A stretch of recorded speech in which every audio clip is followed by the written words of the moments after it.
Alors on a encore un bien beau booster. Alors je pense, pour le coup j'ai pas testé encore, mais les stats de cette carte comme l'ont prouvé sa jouabilité en construit, enfin c'est tellement pété que je pense que ce serait ça mon first pick.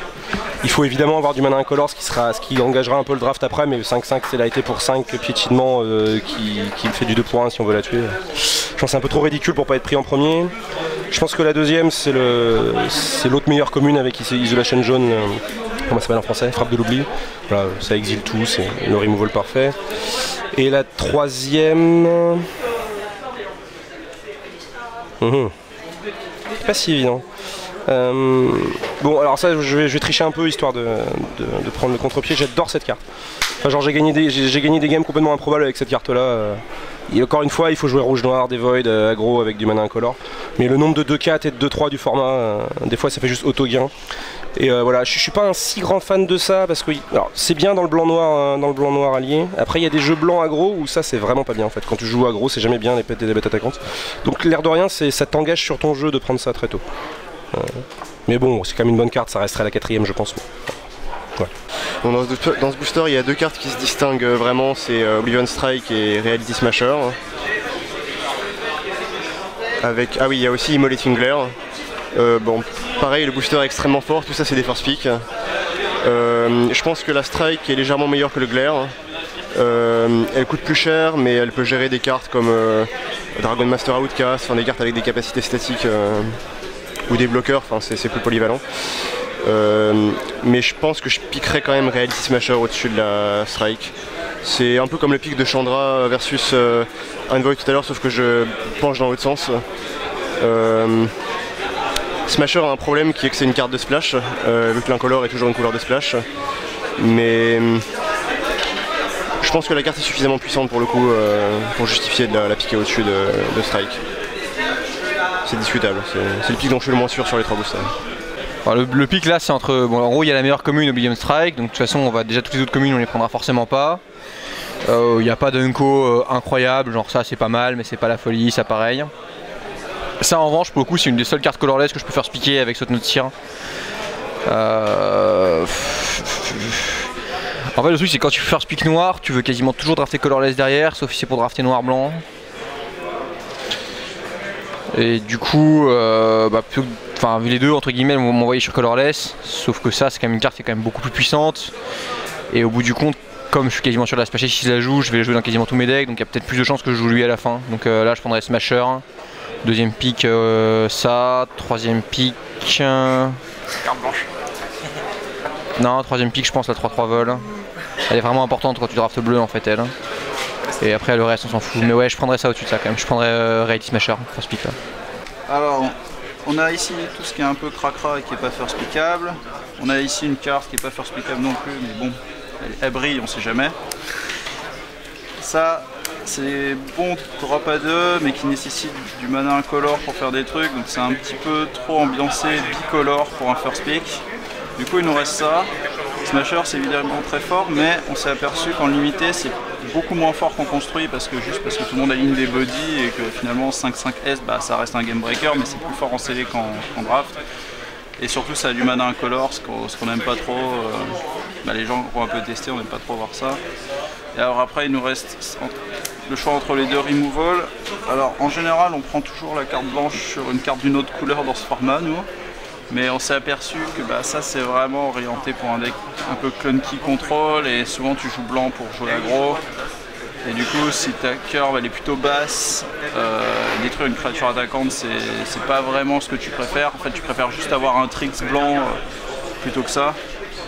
Donc je reprendrai frappe qui est toujours la meilleure commune. Je pense que c'est plus là où j'ai envie d'aller avec en termes de jeu derrière que ces deux cartes là. Voilà. Alors sur ce booster 5, le first pick pour moi c'est Oblivion Strike. C'est un excellent anti-bet, noir c'est une bonne couleur.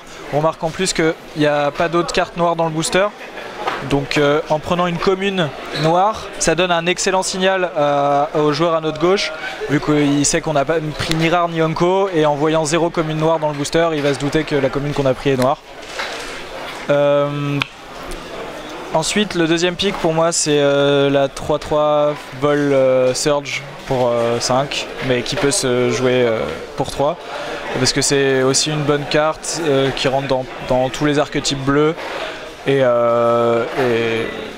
que c'est très bien 3-3 fly dans le format, même si ça se fait bloquer par les 3-4 reach, qui sont des Enco. Et pour moi, la troisième carte, c'est on pourrait tenter de partir sur Reality Smasher, sachant qu'il y a des cartes qui sont suffisamment pas terribles dans le booster pour wheeler avec la mécanique colorless, et que c'est pareil, c'est un draft, il se passe bien, il est vraiment très fort, mais c'est peut-être un petit peu tendu de partir comme ça sur ce pick en first pick, mais voilà.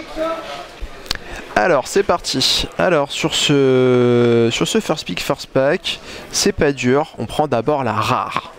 Pourquoi? Bah c'est Marketus, 5-5, haste pour 5, et en plus pour la tuer il faut vraiment se lever de bonne heure. Enfin, on va peut-être y arriver, hein, mais déjà il faut un truc qui tue une 5-5, il n'y a pas tant de trucs que ça dans le format.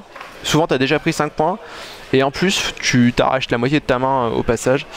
Ce qui fait que le tout fait que même si la carte est gérée, la partie est probablement déjà gagnée en fait. Donc et puis alors si c'est pas géré c'est fini, hein, une 5-5. Donc voilà. Prouve ce pic. J'ai le Arnaud Soumet à Proval, c'est la preuve que je vous dis la vérité.